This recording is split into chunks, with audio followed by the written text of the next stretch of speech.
Shabbat Shalom novamente. É uma honra estar aqui mais uma vez.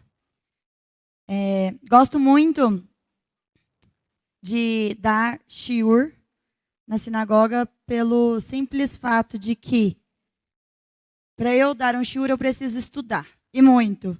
Então, vocês aprendem e eu mais ainda. Baruch Hashem por isso. Nós estamos... vocês lembram no último shiur que eu dei, que eu comentei sobre as 3 semanas de aperto? Quem lembra? Lembram das 3 semanas de aperto? Sobre a destruição dos templos?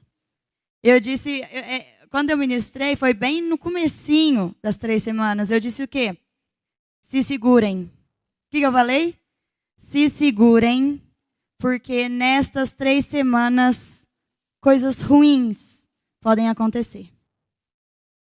Eu tenho um grupo com algumas morotas do Instagram e elas estavam passando relatos nesse grupo de WhatsApp que a filha ficou muito ruim e não estava achando que era.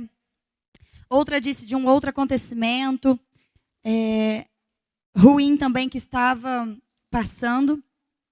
Nessas 3 semanas, o julgamento do Eterno é mais firme.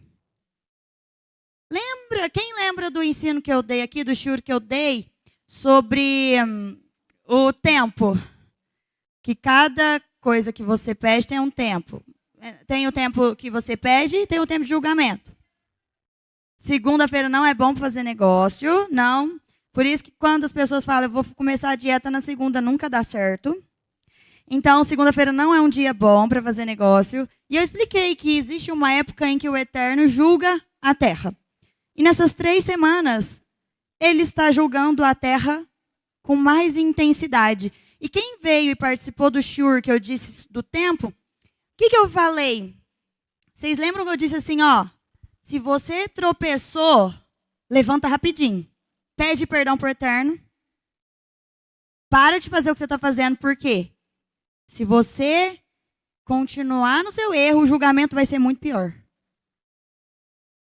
Então, nessas 3 semanas, tropeçou, caiu, falhou, levanta rápido. Quanto mais rápido você levantar, menor vai ser a consequência. Nessas 3 semanas, o Eterno está julgando a terra com intensidade. Tem sido dias difíceis. Eu estou sentindo a pressão, o peso espiritual. Hoje eu chorei até para o Moré Cleito. Ele falou, calma, vai dar tudo certo. Me socorre, Moré. Ele falou, calma, vai dar tudo certo. Então, tem sido dias difíceis. Um período... Por isso que, quando eu comentei sobre as 3 semanas, eu disse o quê? Que nós tínhamos que, nessas semanas, diminuir o nosso júbilo. Por quê? Você fazer festa, você se alegrar, você se casar, você viajar, soa como afronta ao Eterno. Porque neste período foi o período em que o Eterno mais se entristeceu em comparação a todos os outros. Foi o período que ele mais ficou irado, foi o período que mais entristeceu, foi o período que mais cortou o seu coração em modo figurativo, porque o Eterno não tem coração. Ok? Então, hoje eu vou ensinar... mas Morá, por que você está falando tanto sobre isso? Porque o ensino de hoje, para Shadevarim,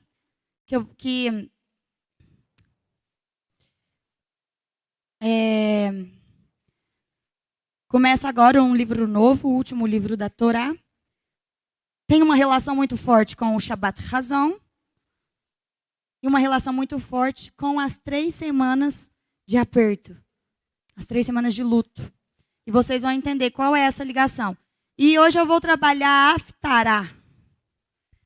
Todos sabem que toda Parashiot tem uma Haftarah. Na verdade, eu vou ler os profetas. Eu vou me ater aos profetas, na verdade. Vou me ater aos profetas neste shiur. Eu vou ler em Yeshayahu 1 ao 27. Mas eu não vou ler tudo. Eu vou pegar um versículo e vou explicar o resto. Vamos lá?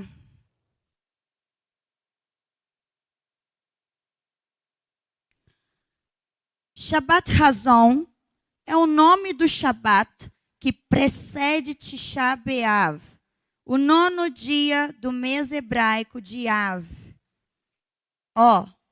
O 9º dia do mês hebraico de Av é terça-feira. Então, o Shabat que antecede o 9 de Av é chamado de Shabbat Hazon. Este Shabat é nomeado após a primeira palavra da Haftará, porção dos profetas, lida neste dia, que é tirada do livro de Isaías, capítulo 1, versículo 1, começando com Hazon Yeshayahu, a visão de Isaías. Shabbat Hazon é caracterizado por um tom solene e de reflexão, pois é o último dos 3 Shabbatot de admoestação que antecedem Tisha B'Av.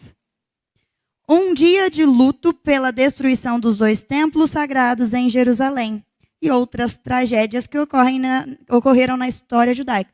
Neste período também foi quando o povo no deserto construiu e adorou o bezerro de ouro. Então, é um período assim, complicado, onde tudo de ruim que mais marcou a história dos judeus de Israel aconteceram. O Talmud Yomá 9b explica que o primeiro templo foi destruído porque os judeus tinham degenerado em violações generalizadas das proibições contra a adoração de ídolos, pecados sexuais e derramamento de sangue desenfreado.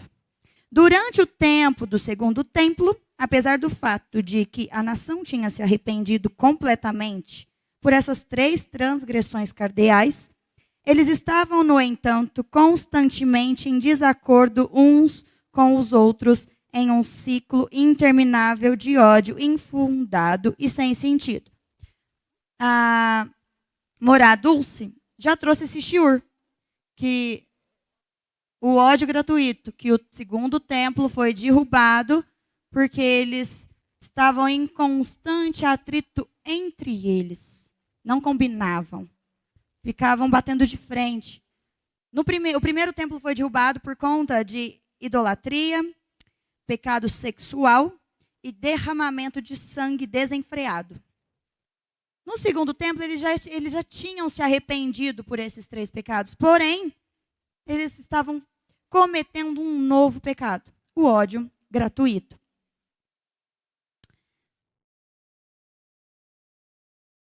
Vamos lá para Parashá dessa semana, a Haftará da Parashá, profeta, Yeshayahu, Isaías, 1, verso 2. A Haftará dessa semana é Yeshayahu do 1 ao 27, eu vou me ater ao verso 2. Ouçam, ó céus, preste atenção, ó terra, pois o Eterno está falando.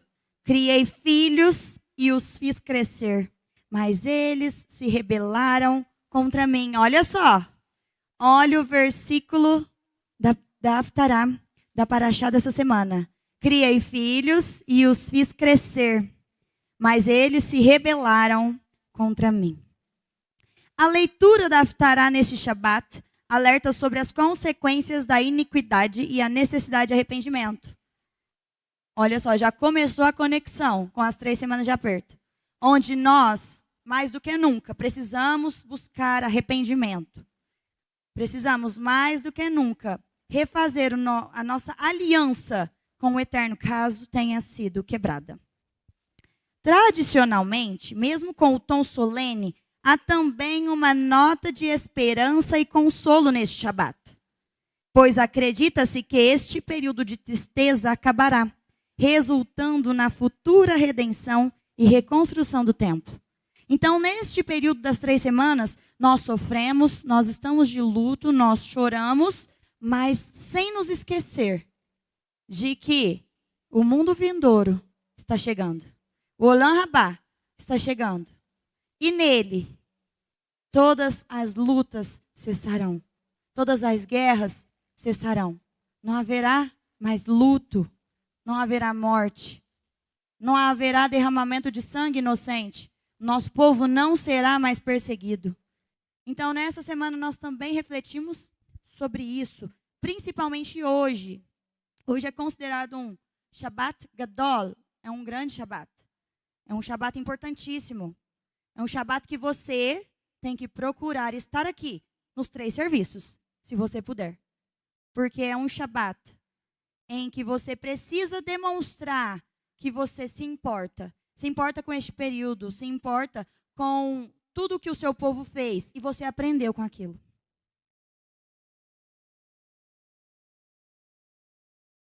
Tudo que você faz no Shabat em dobro, principalmente.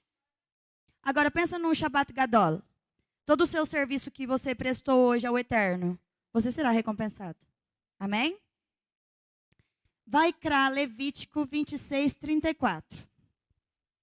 Então a terra desfrutará de seus sábados todos os dias da desolação, enquanto vocês estiverem na terra de seus inimigos. Então a terra descansará e desfrutará de seus sábados. Olha só. A terra desfrutará dos sábados, enquanto vocês estiverem na terra de seus inimigos. Nós estamos na terra dos nossos inimigos? Vou te fazer uma pergunta. O nosso governo é antissemita? Com força. Nós estamos na terra dos nossos inimigos. Mas acontecerá, chegará o dia que a terra descansará e nós desfrutaremos do sábado. Durante o período de exílio, após a destruição do templo, o Shabat é o que Deus deseja. Olha só, que legal. Seu desejo e fonte de alegria é a unidade com o povo judeu. E isso é realizado principalmente no Shabat. Quando o nosso povo estava todo reunido na terra de Israel, em Jerusalém, eles tinham alegria a semana toda, porque eles viviam em união. Então a alegria do Shabat não era tão grande em comparação à alegria dos outros dias, pois eles sempre estavam unidos nos estudos da Torá, nos shiurim. Só que, agora que nós estamos no exílio, agora que nós estamos longe da nossa terra, desconectado do nosso povo, a semana é difícil, os dias são difíceis. O Shabat, não existe alegria maior que o Shabat de hoje. O Shabat de hoje transcende a alegria de qualquer outro Shabat que houve na história. Porque quando nós chegamos no Shabat, todo mundo que estava durante a semana, correndo para lá, correndo para cá, trabalhando, estudando, indo para a escola, se une em um só propósito no sábado: exaltar o nome do Eterno. Então, para o Eterno hoje, o Shabat significa muito mais. E por que ele permitiu acontecer isso? Porque naquela época, eles não davam a importância para o Shabat que necessitava. Então o Eterno falou assim, vocês só vão sentir falta, ver a importância quando eu tirar vocês. Quando vocês tiverem apenas esse dia para se unirem. Então, hoje, não existe alegria maior para o Eterno quando nós nos unimos no Shabat e exaltamos o nome dele.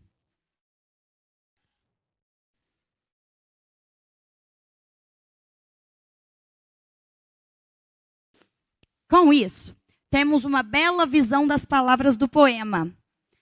Qual o louvor que nós cantamos hoje? Lehadodi, que é cantado nas noites de Shabat. Raflah sheve bemer habahá. Todos conhecem essa parte do verso de Lehadodi? Por muito tempo você morou no vale do choro, que também pode ser traduzido e lido como: grande é o Shabat em meio ao choro. Grande é o Shabat durante este tempo de amargo exílio. Vocês têm noção de que estar aqui, congregando num Shabat, dentro de uma sinagoga, é o maior símbolo de alegria que você pode sentir. Meu pai já ensinou isso várias vezes, que na terra nós seremos perseguidos, nós teremos lutas, não será fácil. Mas que o Eterno, para nós não desanimarmos de tudo, Ele manda faíscas de alegria. A maior faísca de alegria que nós temos hoje é o Shabat. A maior alegria que nós temos hoje é estar numa sinagoga. Não é estar no rancho, não é estar numa festa, não é estar viajando. A maior alegria é estar aqui em comunhão. Aleluia. Além disso, o Vale do Choro pode ser entendido como se referindo às 3 semanas entre o dia 17 de Tamuz e o dia 9 de Av. Grandes são os Shabbatot durante essas 3 semanas, acima de qualquer outro do ano. E o Shabbat mais próximo do dia 9 de Av, mais do que todos. Por quê? Nessas 3 semanas, no ditado popular, o bicho está pegando.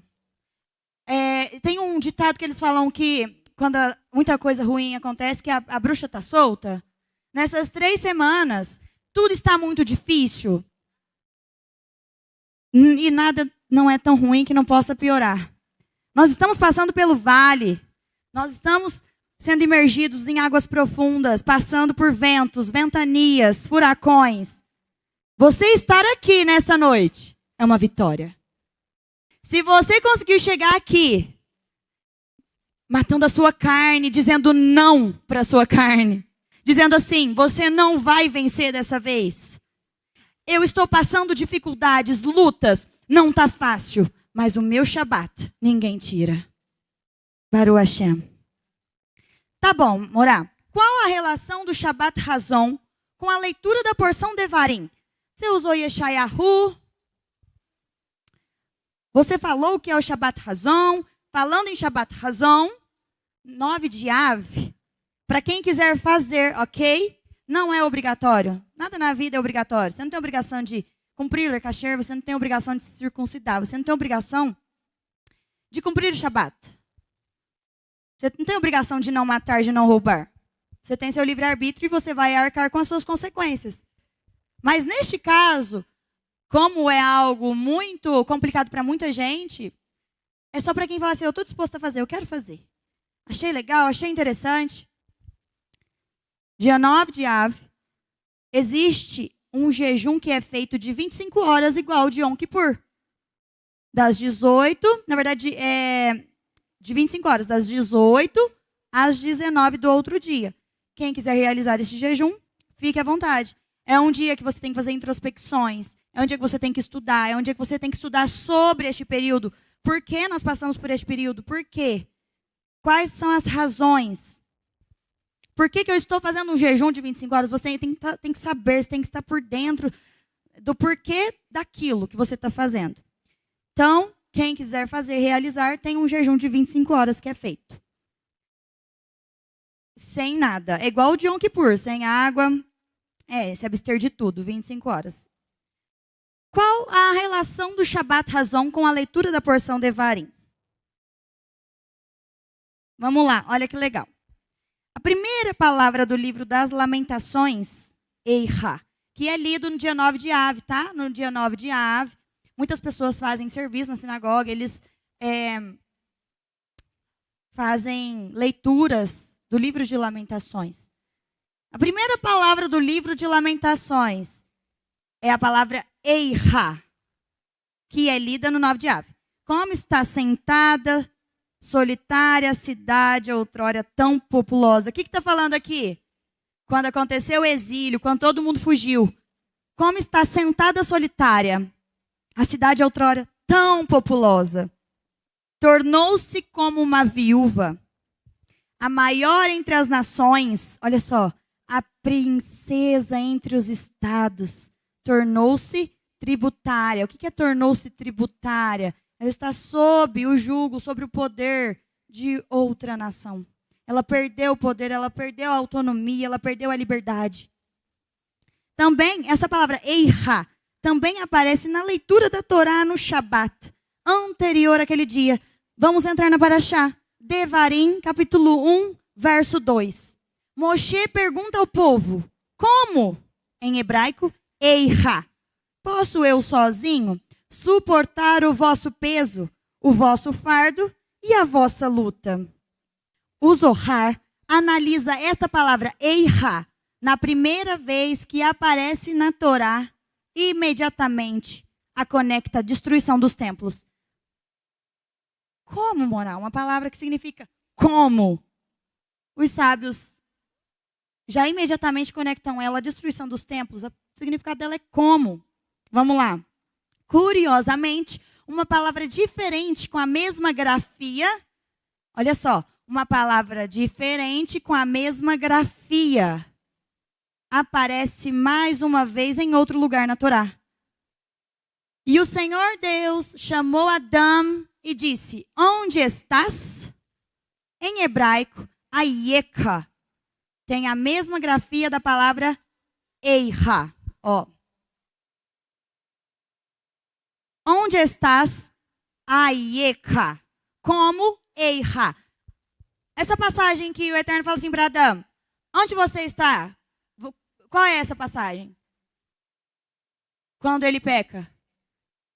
Quando ele come o fruto, ele sente o quê? Vergonha. O que ele faz?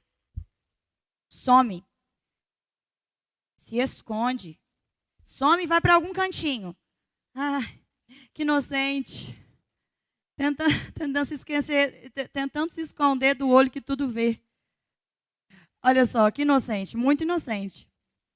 A palavra hebraica Eiha, olha lá, que legal. Vamos lá, quem aí pode me falar quais são essas letras? Aleph, Yud, Kaf, e Re. A palavra hebraica Ayeka, Aleph, Yud, Kaf e Re. Duas palavras diferentes escrevem do mesmo jeito. O que muda são só os pontinhos aqui, ó. Coisa mínima.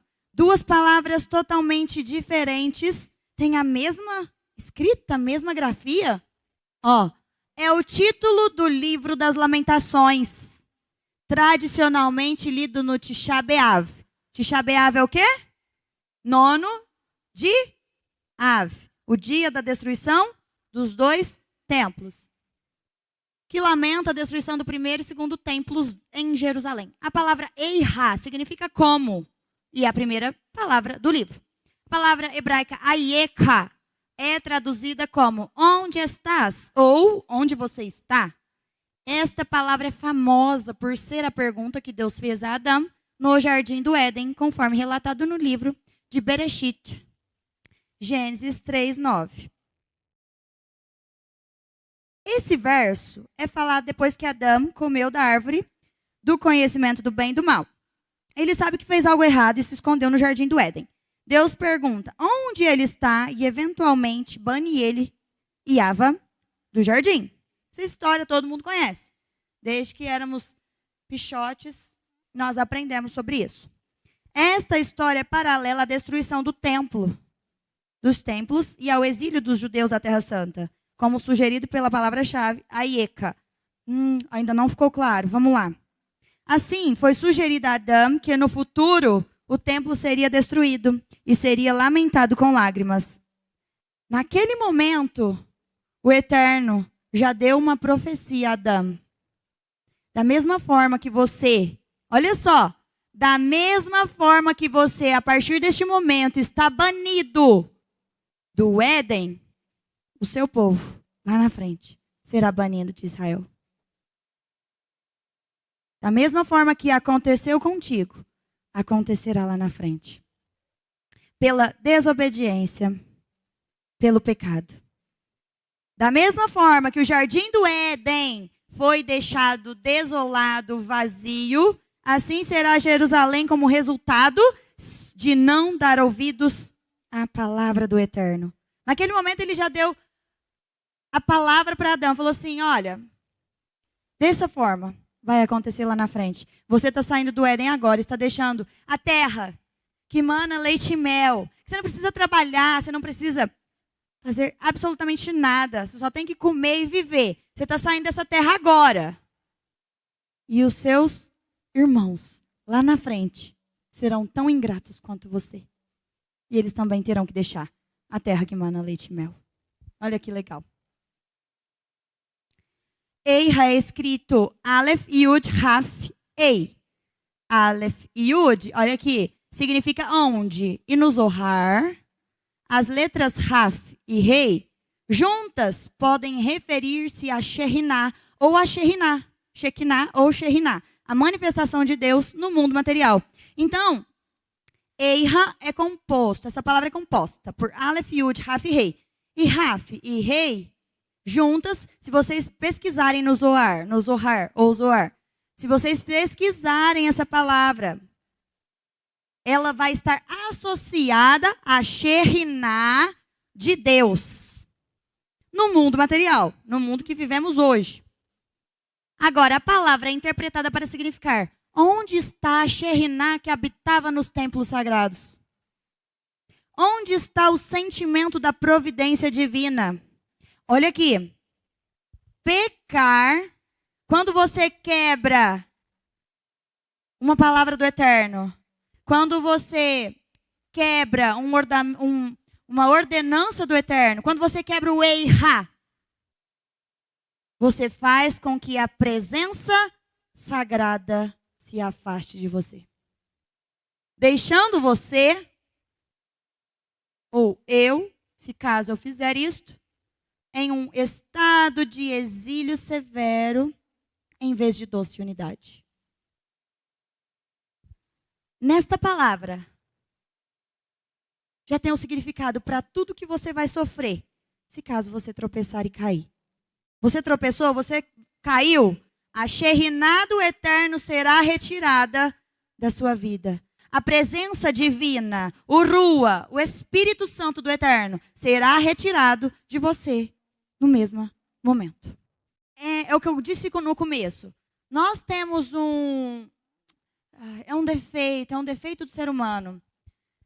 E isso é um ditado também. A gente só dá valor quando a gente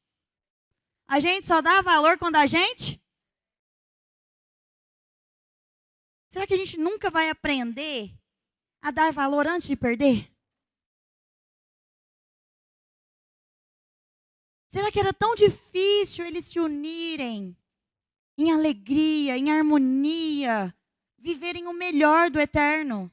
Agora todos nós estamos espalhados pelo Egito, pelo deserto, na terra dos nossos inimigos, porque os nossos antepassados pecaram. Todas as gerações posteriores a eles pagaram. Hoje, a consequência daqueles pecados, a consequência da destruição daqueles templos, são refletidas nas nossas vidas.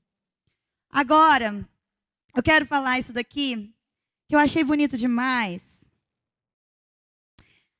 E tem uma relação muito bonita com a Paraxá.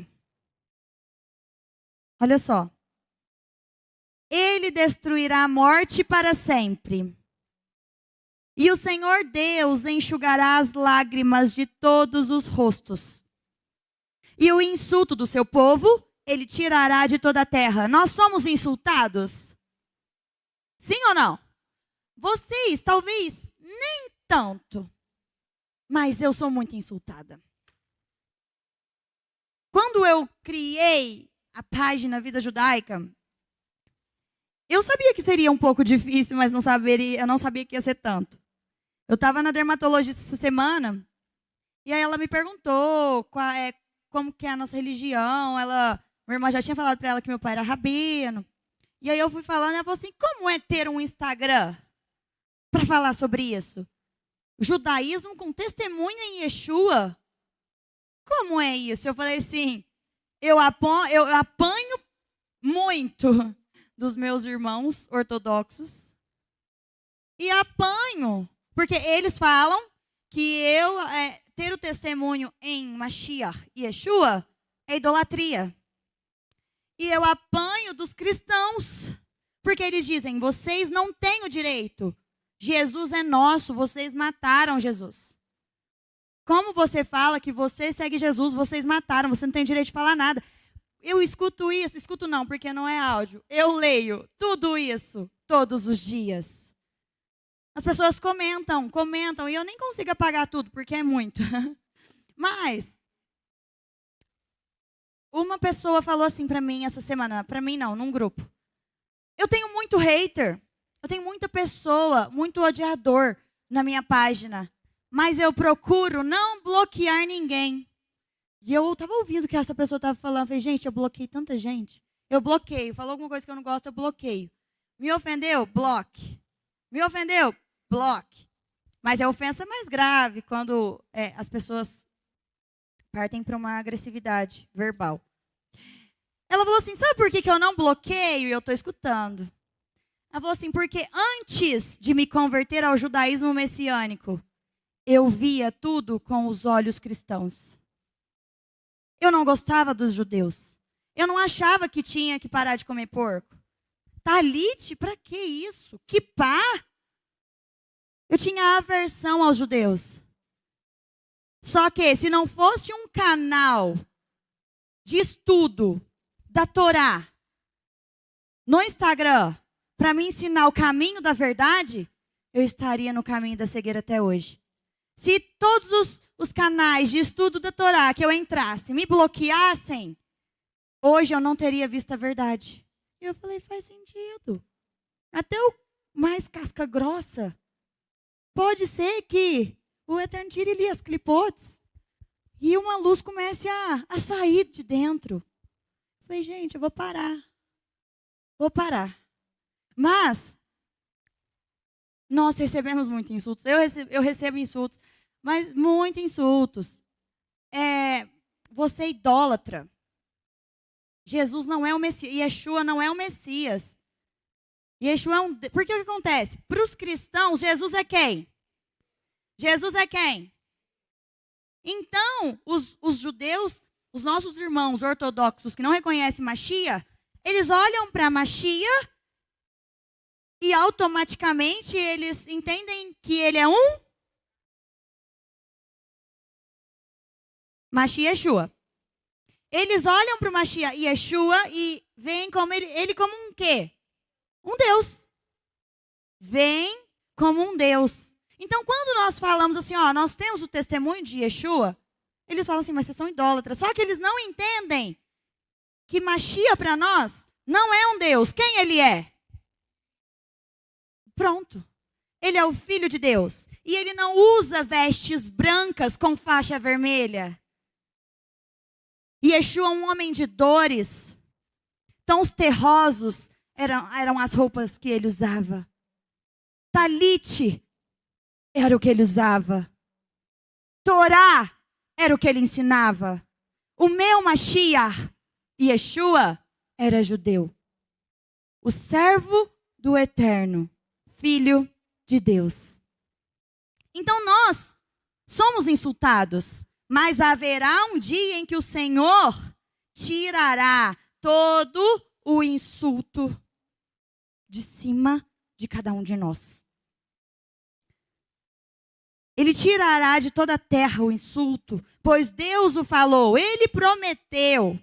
E será dito naquele dia, eis que este é o nosso Deus, nós o esperamos. Quem é o representante do Eterno na terra? Mashiach. Quando nós vermos Mashiach nas nuvens, ali no Monte das Oliveiras, ele vai dizer assim, este é o representante do Eterno aqui na terra. Deus conosco, ele é o representante do Eterno no meio de nós. Emanuel. Ele nos salvará. O Eterno criou Mashiach e Yeshua com um plano maravilhoso. E quando nós entendemos esse plano maravilhoso, nós vemos como o Eterno nos ama. Nós nos alegraremos e nos alegraremos em sua salvação. Olha aqui, tá bom, muito lindo esse verso. Esses versículos, na verdade. Mas o que tem a ver isso com a Paraxá? Olha, que coisa mais linda. Quando eu acabei de montar esse estudo, eu fiquei assim, eu falei alto, eu pensei alto, na verdade. Eu falei assim, nossa, que coisa mais linda. Eu falei desse jeito, a Isabela falou assim, deixa eu ver. Aí eu mostrei um monte de texto para ela riu sem gracinha, tipo assim, não entendeu nada, tadinha. Eu falei, pai, você é curiosa. Era só texto. Eu falei, nossa, que coisa mais linda. Ela, deixa eu ver. Ela, então tá bom.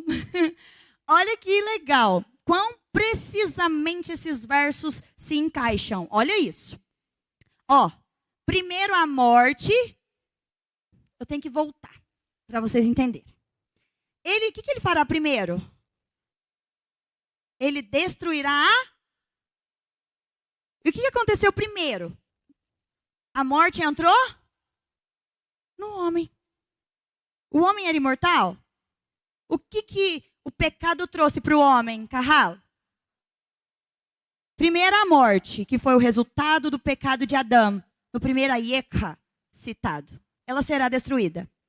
O espírito triunfará sobre a matéria em vez do inverso. Por quê? Hoje a nossa carne é muito mais forte. Naquele dia, nós seremos transformados. E o nosso o nosso espírito, sobressairá a nossa matéria.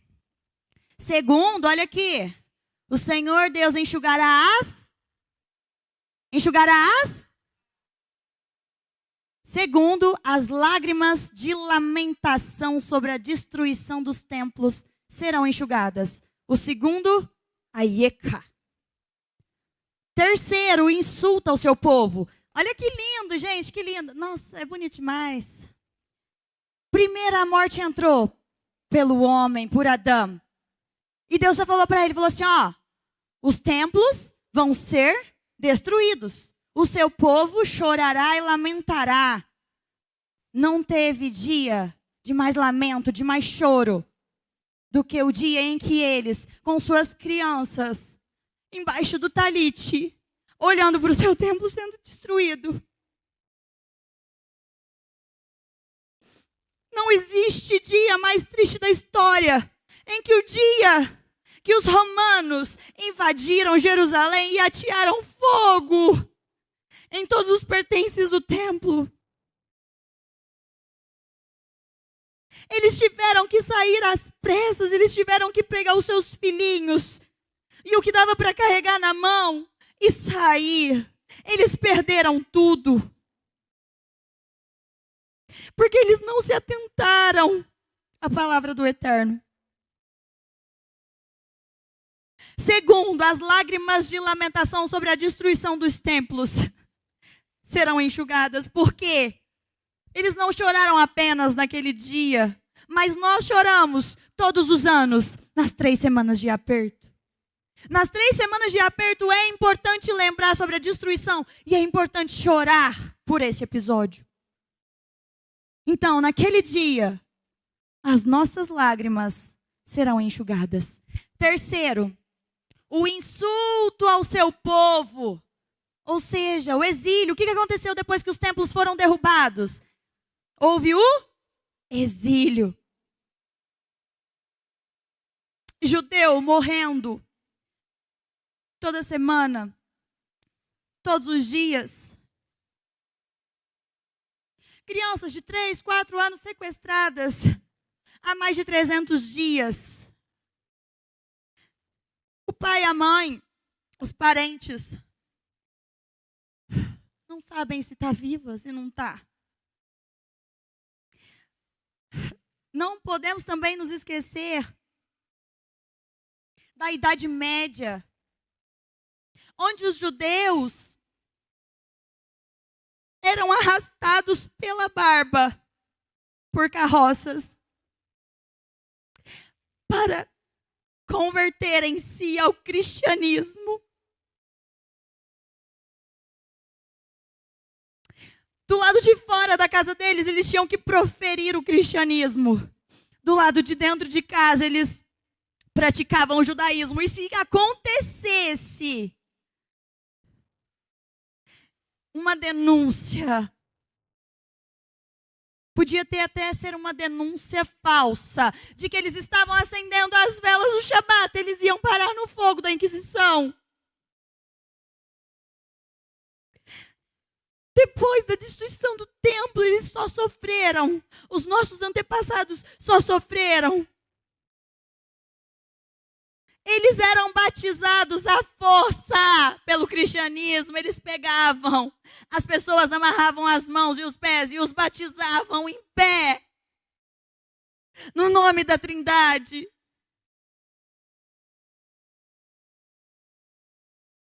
Existe humilhação maior que essa? Os seus filhos eram arrancados e mortos debaixo dos seus braços.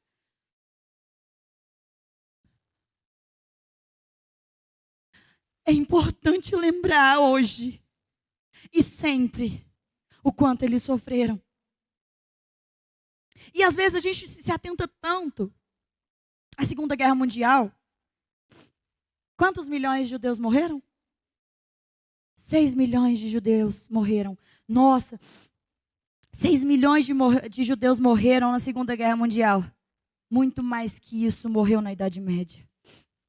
Vocês não têm noção.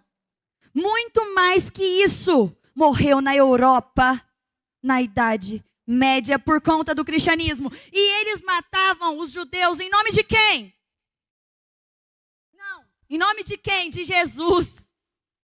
Eles mataram os nossos irmãos em nome de Jesus. Então é compreensível que eles hoje tenham tanta aversão ao Mashiach. Mas nós fomos levantados nessa geração para tirar toda essa visão de Roma que tapa os olhos dos nossos irmãos.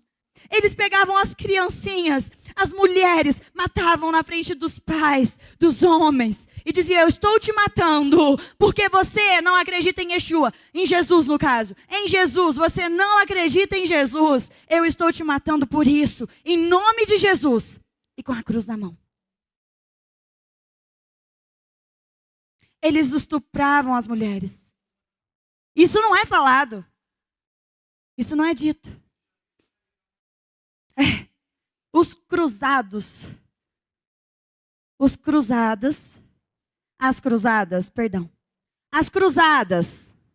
que é cruzadas? E a suástica é uma cruz, tá? Vocês não sabem? A suástica do nazismo? Sabem? É uma cruz, tem um nome. É uma cruz estilizada. Obrigada, Todá. A suástica é uma cruz estilizada. Os cruzadas, todos que diziam seguir uma religião. E a sua religião, o símbolo dela era uma cruz, foram os que mais mataram os judeus. E eles mataram em nome de Jesus. Muita gente defende Lutero. E tem tanto luterano lá na vida judaica. Dá até tristeza. Vocês sabiam que Hitler colocava os ensinamentos de Lutero nos telões para instigar e ensinar os soldados alemães a matarem judeus? Por quê? Lutero, nas suas citações, nos seus livros, dizia assim: se você vê um judeu, ateia fogo nas casas. Eles são um bando de porcos. Lutero falava isso, e tem seguidor de Lutero que fala que serve ao eterno. Cristão. Tem gente que estuda Lutero, admira, nossa, que cara sábio. Através dos ensinamentos dele, Hitler tinha ferramentas, argumentos para convencer uma multidão para assassinarem os judeus. Então, este insulto, este exílio, todo derramamento de sangue do povo de Israel naquele dia serão removidos. Finalmente, e por fim, a presença do divino, Baruch Hashem, será novamente sentida em alegria. Nós não teremos mais medo. Nossos irmãos lá em Israel não terão mais medo de caminharem nas ruas. Porque naquele dia o Eterno retirará o povo dele do exílio. E eu encerro aqui. Marcos 13, 13. Eu quero que todos leiam comigo para nós encerrarmos. 1, 2, 3 e... Todos os odiarão por causa do meu nome. Pausa. Quem está falando aqui? Yeshua. Ele disse o quê? Todos. Ele já sabia. Ele já sabia que a Letícia ia ser chamada de, a moral Letícia ia ser chamada de idólatra por uns e por outros dizer que ia receber afrontas dizendo: você matou Jesus, você não tem o direito de segui-lo. Vocês todos serão odiados por causa do meu. Diz que você é judeu com testemunho em Yeshua? Diz. Diz. Sai aí numa comunidade judaica, ortodoxa. Entra lá e fala assim: eu tenho testemunho em Yeshua. Eles vão te chamar de goim, de cão, pagão. Eles vão te chamar de vermes. É isso que eles vão te chamar. Por mais que recebamos tanto ódio por conta do nome de Yeshua, nós não podemos devolver com ódio, nós não podemos pagar o mal com o mal. Nós temos que pagar o mal com o... Por quê? Foi através da vida desses nossos irmãos ortodoxos que hoje nós estamos aqui. Foi através da vida deles que a Torá nos alcançou. Por mais que eles nos odeiem, nós temos que entender toda a história. Eles tiveram todos os seus antepassados mortos pelo nome de Jesus. Tenhamos compaixão. Torçamos para que os olhos deles sejam abertos. Vamos terminar? 1, 2, 3 e... Mas aquele que permanecer até o fim será salvo. Pode aplaudir o Eterno. Baruch Hashem.